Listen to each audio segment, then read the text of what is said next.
네, 안녕하세요. 저는 올해 경기 한문 과목에 응시하고 합격한 수강생, 원지용 선생님 수강생입니다. 저는 1차 점수는 88.33점을 맞았고 2차 점수는 99.17점을 맞아서 합격하게 되었습니다. 제가 그동안 공부했던 방식들을 좀 공유하고자 이 자리에 서게 되었습니다. 첫 번째로 저의 공부 스타일과 공부 전략, 그리고 제가 원주영쌤 강의를 선택하게 된 이유에 대해서 말씀드리도록 하겠습니다. 첫 번째로 저의 공부 스타일입니다. 저는 혼자보다는 함께 공부하는 것을 더 좋아했습니다. 다른 사람들과 다양한 시각을 공유할 수 있고 서로의 의견을 공유할 수 있고 또 서로에게 정서적으로 긍정적인 영향을 미치면서 함께 메이트가 되어서 오랫동안 지속적으로 공부할 수 있었기 때문입니다. 그리고 두 번째로는 저는 속으로 읽으면서 공부하기보다는 말로 표현하면서 하는 공부를 더 선호했습니다. 그래서 말로 설명하면서 이해한 내용을 정리할 수 있게 되었고 또 그것을 더 오래 기억할 수 있게 되었습니다. 그리고 저는 이제 강제성을 필요로 하는 학습자였습니다. 그래서 정해진 시각에 착석을 하고 매일매일 루틴을 형성해서 공부할 필요가 있었습니다. 많은 분들이 다양한 공부 스타일을 가지고 계셨겠지만 저는 이러한 공부 스타일을 가지고 있었기 때문에 다음과 같은 공부 전략을 세웠습니다. 첫 번째로는 하루 종일 거의 스터디를 꾸리고 이것을 루틴으로 삼아서 공부를 진행했습니다. 그리고 두 번째로는 백문독해에 중점을 맞춰서 공부를 진행했습니다. 그리고 세 번째로는 모의고사 문제를 푸는 데 집중하여 공부를 진행했습니다. 첫 번째로 화상 스터디입니다. 저는 경기권에 살기도 하고 그리고 시간이 좀 아까워서 대부분의 스터디를 대면이 아닌 화상으로 진행했습니다. 주말을 포함해서 거의 매일 스터디를 진행했고 하루에 두세 번씩 아침, 점심, 저녁으로 진행했습니다. 그리고 백문 해석 스터디가 아니더라도 그냥 혼자 자습하는 시간에도 화상캠을 켜놓고 함께 공부하는 느낌으로 공부를 진행했습니다. 두 번째로는 백문독해입니다. 백문독해는 이제 미리 공부를 해오지 않고 그 스터디에서 처음으로 해석 없이 독해를 진행하는 것입니다. 저는 원래 초수 때 노베이스에서 시작했기 때문에 여름까지도 이제 사람 이름을 해석하고 있을 정도로 물리가 아직 트이지 않았었는데요. 9월쯤에 백문독해 스터디를 시작하면서 처음으로 제대로 된 독해라는 것을 할 수 있게 되었습니다. 이 백문독해라는 것은 이제 해석을 보지 않고 스터디에서 즉석에서 독해를 진행하는 것인데 이것을 혼자 하게 되면 자꾸 해석을 보게 된다는 그런 단점이 있어서 저는 스터디로 주로 진행을 했습니다. 그리고 이러한 스터디는 준비해오지 않아도 그냥 즉석에서 하면 되기 때문에 공부에 대한 부담 없이 지속적으로 계속해서 진행해 나갈 수 있었습니다.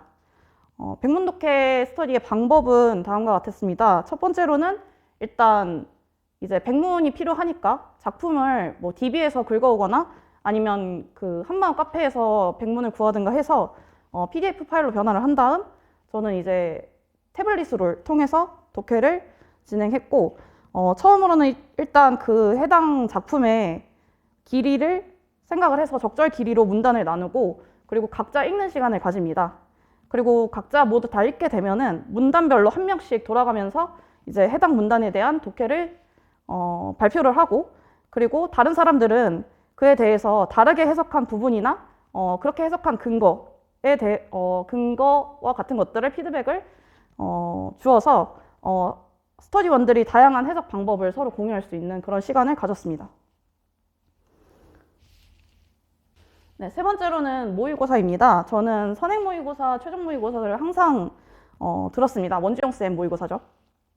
항상 들었고 이 모의고사의 장점은 일단 백문독해가 가능하다는 것입니다. 백문독해는 물론 스터디로도 진행을 했었지만 이렇게 문제를 풀게 되면 자연스럽게 당연히도 해석을 볼 수 없기 때문에 백문독해 연습이 될 수 있었습니다. 그리고 거기에 더해서 시간 안에 문제를 푸는 연습을 할 수 있었고 그리고 답안을 어떻게 하면 더 자세하고 효율적으로 쓸 수 있는지 그런 답안 작성 연습도 할 수 있었습니다. 그리고 그 원주영쌤 그 모의고사가 그 한 가지 좋은 점이 굉장히 다양한 유형이나 내용의 작품들을 실어 넣으신다는 점입니다. 거기에 더해서 이런 단문이나 전통문화 같이 혼자서는 잘 공부하지 않게 되는 후순위로 밀어놓게 되는 그런 글들도 포함해서 공부를 할 수 있기 때문에 이렇게 종합적으로 공부를 진행할 수 있다는 점이 굉장히 좋았습니다. 저는 이런 아까 그 백문독해 스터디에 더해서 이 선행 모의고사를 시작하면서 굉장히 성적이 많이 비약적으로 늘었습니다. 세 번째로 그 원지영쌤 강의를 선택하게 된 이유에 대해서 말씀을 드리겠습니다. 우선 첫 번째로 자료와 그 강의 진행이 굉장히 체계적입니다. 그래서 자료가 체계적으로 정리가 잘 되어 있기 때문에 복습이 굉장히 용이하다는 장점이 있었습니다. 그리고 두 번째로는 출제 트렌드를 굉장히 적극적으로 반영을 많이 하십니다. 학계에서 현재 주목하고 있는 주제들을 반영하시기도 하고, 그리고 아니면 최신 기출 유형을 모의고사에 반영하시기도 하셨습니다. 그리고 세 번째로는 시험 대비에 최적화된 조언을 많이 해주신다는 점입니다. 저희는 이제 학문을 하는 것이 아니라 정해진 시간에 최대한 많은 답을 맞춰서 고득점을 얻는 것이 목표인 그런 수험생들이기 때문에 여기에 맞는 최적화된 공부 방식을 조언해 주시곤 하셨습니다. 거기에 더해서 굉장히 자상하시고 온화하시기 때문에 수험생에게 굉장히 정서적으로 안정감을 주시는 부분이 있었고, 그리고 편하게 질문이나 상담을 요청드릴 수 있다는 점도 좋았습니다. 두 번째로 시기별로 전공을 어떻게 공부했는지에 대해서 좀 더 자세하게 말씀드리도록 하겠습니다. 일단 전반적인 전공 학습 방법은 다음 세 가지에 초점을 맞춰서 공부를 했습니다. 우선 처음 공부를 시작했을 때는 기본적인 문법이나 아니면 어떻게 효율적으로 빠르게 독해를 할 수 있는지 이런 독해 방법에 포커스를 두고 공부를 했고, 그리고 두 번째로는 이 한문 작품에서만 자주 쓰이는 그런 표현이나 용어들을 정리해가면서 공부를 했습니다. 그리고 세 번째로는 자주 쓰이는 레퍼토리를 머리에 다 저장을 해두고 이를 잘 기억하려고 노력했던 것이 있었습니다. 자주 쓰이는 레퍼토리라는 것은 이제 한문, 특히 산문이죠. 산문의 내용이 굉장히 자주 정해진 그런 내용과 주제를 반복하는 느낌이 좀 있습니다. 이런 레퍼토리를 잘 인지를 하게 되면은 앞부분만 읽어도 전체 주제를 파악할 수 있거나 아니면 뒷내용을 추측할 수 있다는 그런 장점이 있습니다. 이것은 나중에 시험 문제를 직접 풀 때 시간 단축에 굉장히 도움을 많이 줍니다. 그래서 이런 자주 쓰이는 표현이나 용어, 그리고 주제나 내용적인 레퍼토리 같은 것들을 익히는 데 초점을 두고 공부를 했습니다. 일단 초수 때는 저는 원래 노베이스 상태에서 시작을 했습니다. 저는 원래 그 진로가 한문 선생님이 아니었고 대학교 때도 한문 전공에는 그렇게 큰 뜻을 두고 공부를 하지 않았기 때문에 거의 노베이스 상태에서 시작을 했고요. 그리고 이 부분이 그럼 노베이스 상태이신 분들이 많이 질문을 하는 부분인데 한자 공부를 따로 했느냐? 그렇지는 않았습니다. 그 원지영 쌤 그 강의의 자료에 워낙에 그런 한문학적인 표현들이 많이 표현이나 어휘가 정리가 잘 되어 있고, 그리고 많은 산문을 보다 보면 반복적으로 나오는 그런 어휘들이 자연스럽게 눈에 익게 돼서 따로 이제 한자 공부를 급수 공부를 따로 하거나 이러진 않았던 것 같습니다. 그래서 저는 초수 때는 일단 아무것도 모르니까 주영쌤 1년 커리를 먼저 그대로 따라갔습니다. 그래서 아까 말씀드린 것처럼 기본적인 문법이나 독해 방법 같은 것들을 익혔고, 그리고 자주 쓰이는 표현이나 용어들을 이제 선생님이 정리해 주신 자료를 보고 복습을 많이 하면서 익히는 시간을 가졌습니다.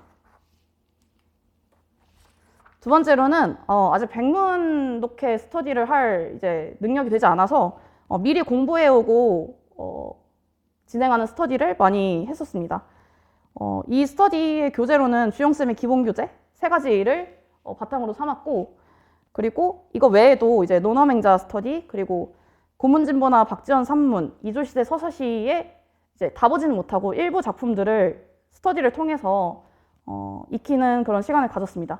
특히 이조시대 서사시의 경우에는 노베이스 초수분들에게는 굉장히 어려운 작품일 수도 있는데 이런 어려운 작품들을 꾸역꾸역 해석을 해 나가면서 실력 향상에 오히려 더 도움이 많이 되었던 그런 기억이 있습니다. 그리고 9월 달부터 백문독해 스터디를 시작했는데요. 처음 본 산문으로 백문독해를 시작한 건 아니고 실력이 조금 미진하다 보니까 1년 동안 그동안 공부했던 산문을 복습 삼아서 그동안 공부했던 산문을 토대로 백문독해를 다시 시작하는 그런 스터디를 진행했습니다. 이때 처음으로 제 스스로 뭔가 처음 보는 산문도 독해를 할 수 있는 그런 물리가 트였던 그런 기억이 납니다. 그래서 백문독해 스터디는 반드시 추천드리는 스터디입니다. N수 시절로 이제 넘어가 보겠습니다. 초수가 지나고 어느 정도 이제 독해를 할 수 있게 되었을 때는 마찬가지로 계속해서 화상 스터디를 진행을 했습니다. 아침, 점심, 저녁으로 스터디를 진행했는데요. 아침에는 이제 최대한 뇌를 비우고도 해석을 할 수 있는 논어 맹자나 아니면 교육학 복습 스터디를 진행을 했고요. 점심 때 이제 집중적으로 산문, 백문 독해 스터디를 진행했습니다. 이때는 주영쌤 기본교재 3권을 다시 한번 복습을 했고, 그리고 여기에 더해서 여한십가나 공청회, 그리고 뭐 고문진보, 박지원 이런 작품들을 백문 독해 스터디로 진행했습니다. 그리고 교과서 3문도 생각보다 어렵기 때문에 이것도 혼자 보지는 않을 것 같아서 스터디원과 함께 해석을 해보는 시간을 가졌고요. 만약에 시간이 되시는데 더 많은 산문을 독해해보고 싶으시다면 한국산문선을 독해해보시는 것을 추천드립니다. 그리고 저녁 스터디 때는 아침, 점심 때 좀 미진했던 부분이나 아니면 더 진행하고 싶었던 그런 작품들을 보충하거나 아니면 자습을 하면서 서로 이제 캠을 켜놓고 자습을 하는 그런 시간을 가졌습니다. 네, 여기에 더해서 이제 주영쌤의 고려조선 산문 커리를 수강을 하거나 수강을 하지 않는 해에는 이제 그동안 주영쌤과 함께 공부했던 자료들을 복습하는 시간을 가졌습니다. 그리고 아까 말씀드렸다시피 선행모의고사와 최종모의고사는 필수적으로 매년 꼭 필수로 수강을 했었고요. 이것이 제 성적 향상에 굉장히 많은 도움이 됐던 그런 강의였습니다. 그리고 한문과 교육과정은 올해는 1호와 2위가 모두 나오는 해였기 때문에 둘 다 암기를 할 수밖에 없었습니다. 성취기준 같은 경우에는 둘 다 완벽하게 암기를 했고 달라진 점을 비교하고 이 달라진 점에 포커스를 맞춰서 좀 더 암기를 하는 시간을 가졌습니다. 네, 교수학습 방법 같은 경우에는 올해 그 2위 계정이 교수학습 방법이 굉장히 많이 나와 있고 자세한 설명은 나와 있지 않습니다. 이것을 다 외울 수는 없었고 이제 1호 교육과정의 교수학습 방법은 제가 기존에 외워놨었기 때문에 이것은 다시 한번 다 모두 암기를 했었고 2위 계정교육과정은 특이한 것만 암기를 했는데 이 특이한 거에서 골라서 암기를 한 것에서 거의 다 기출이 나왔던 것 같습니다. 근데 올해는 아마 이 계정 교육과정에 좀 더 초점을 두고 기출이 될 거라고 예상이 되기 때문에 다 외우는 것이 좋지 않을까 생각이 듭니다. 여기에 더해서 저는 한자 쓰는 걸 원래 잘 못했기 때문에 교과서에 나오는 사자성어나 아니면 그 절기 같은 것들을 한자 쓰는 연습을 한 10월 달 정도부터 했던 것 같습니다. 여기까지가 전공이었고요. 저는 이제 교육학을 어떻게 공부했는지를 말씀드리도록 하겠습니다. 먼저 말씀드리자면 저는 전공에 비해서 교육학은 거의 공부를 하지 않은 거나 마찬가지일 정도로 공부 비중이 매우 적었습니다. 교육학을 공부하는 걸 굉장히 싫어하기도 했고 뭔가 공부한 거에 비해서 그 문제가 연관성 있게 나오지 않는다는 느낌이 많이 들었기 때문에 의욕이 좀 잘 생기지 않아서 공부 비중이 많이 적은 상태였습니다. 초수 때는 일단 인강을 통해서 기본적인 이해를 진행했는데요. 이것이 전체 그 수험 생활에서 봤을 때 그렇게 크게 막 도움이 되거나 그러지는 않았던 것 같습니다, 사실. 그리고 두 번째로는 이제 시중에 나와 있는 굉장히 많은 수험생들이 쓰는 요약된 교재가 있는데 그 교재를 또 다시 한번 더 제가 이해하고 더 적은 양으로 키워드를 정리하는 그런 시간을 가졌습니다. 그리고 N수 때는 기상 스터디를 통해서 이제 초수 때 제가 키워드 정리한 것을 조금씩 매일매일 조금씩 복습하는 시간을 가졌습니다. 근데 이때 완벽하게 암기를 하는 시간을 가지지는 않았던 것 같습니다. 그리고 이제 완벽하게 암기를 하고 인출하는 것은 사실 10월 중순부터 시작을 했는데요. 이렇게 벼락치기를 하는 것은 솔직히 아주 매우 추천하지 않습니다. 진짜 힘들었고 이것 때문에 마지막 한 달에 전공 공부를 거의 손을 놓아야 할 정도로 교육학에만 올인을 했어야 했습니다. 그래서 이것을 이제 봄부터 미리 조금씩 암기 인출하시는 것을 추천드립니다. 여기까지가 교육학 공부 방법이었고요. 2024년도 시험이 어땠는지 그 후기에 대해서 잠시 말씀드리도록 하겠습니다. 일단 첫 번째로 교육학 같은 경우에는 제가 원래도 잘 하지 못했고 올해 문제도 약간 좀 난해하게 나왔기 때문에 정확하게 답을 아는 내용이 그렇게 많지 않았습니다. 그래서 정확하게 답을 아는 내용은 그대로 썼지만 나머지는 그냥 논리적으로 말이 되게 쓰는 것에 집중해서 작성을 했습니다. 그리고 전공 스터디 같은 경우에는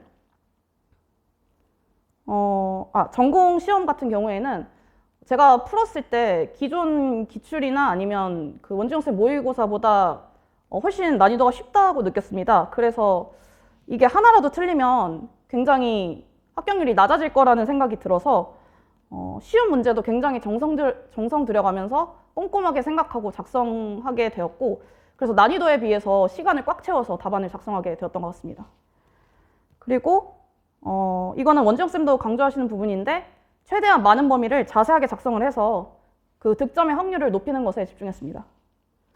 다만 이것은 시간을 초과하지 않는 선에서 자기가 분배를 적절하게 잘 해서 진행을 하셔야 될 것 같습니다.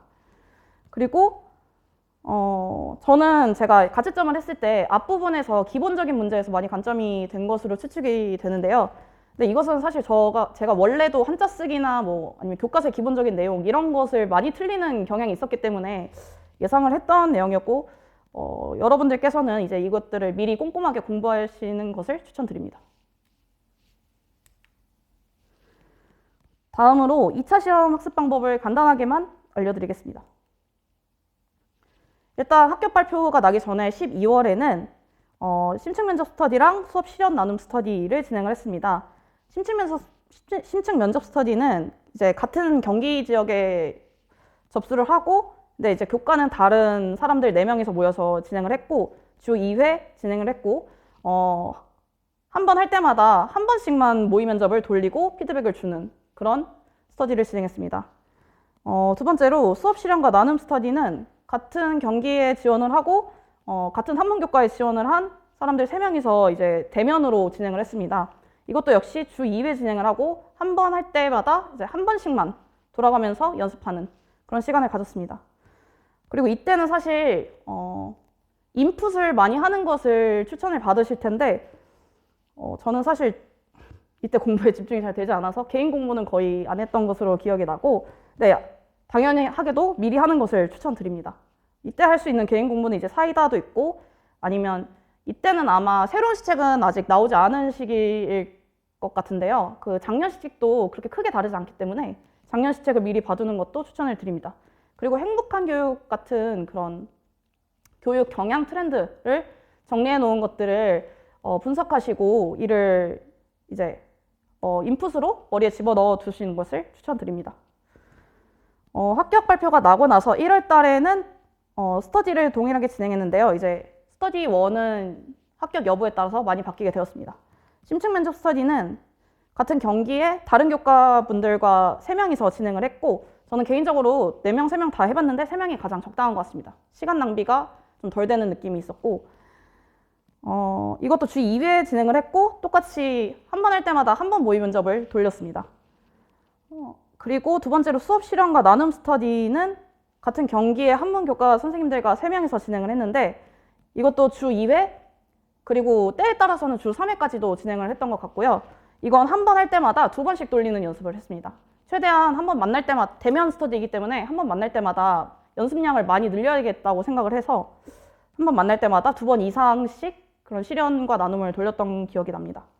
그리고 개인 공부는 사이다 정도만 하고 시책은 따로 외우지 않았습니다. 그리고 전반적인 학습 방법 같은 경우는 다음에 4가지는 반드시 숙지를 하시는 것을 추천을 드립니다. 첫 번째로 수업 실현 만능 틀입니다. 수업 실현 스터디를 계속해서 반복해서 하다 보면 자기가 반복적으로 하게 되는 그런 만능 틀이 자연스럽게 생기게 됩니다. 이런 것들을 미리 정리해 두는 것을 추천을 드리는데요. 이때 그 수업 나눔에서 자주 나오는 문제들을 고려해서 수업 실현의 구조를 짜시는 것을 추천드립니다. 예를 들어서 수업 나눔에서 맞춤형 학습이나 뭐 실생활 연계 이런 것들이 질문으로 자주 나오는데, 거기에 대해서 대답을 할 수 있도록 그것을 미리 수업 실현에 넣어두시는 것을 추천드립니다. 그리고 두 번째로 심층 면접도 그 만능 답변을 미리 준비해 두시는 것을 추천드립니다. 예를 들어서 항상 나오는 문제들이 있는데요. 뭐 문제행동 학생을 어떻게 대처할 것이냐, 학부모 갈등을 어떻게 대처할 것이냐, 이런 것들에 대해서 자신만의 그런 답변을 2-3가지 정도 미리 준비해 주시고, 물론 조금씩 뭐 완벽하게 같게 나오진 않겠지만 문제가 비슷한 주제가 나올 때 활용해서 적용할 수 있도록 연습하시는 것을 추천드립니다. 그리고 또 신년사를 보시면 그 해에 경기도에서 어떤 것들에 집중을 하고 강조를 하는지를 그런 주제들을 보실 수 있습니다. 예를 들어서 뭐 기초학력이나 에듀테크 이런 것들이 있는데요. 그런 신년사의 주제들을 고려를 하셔서 거기에 대해서도 만능 답변을 미리 준비해 두시는 것을 추천드립니다.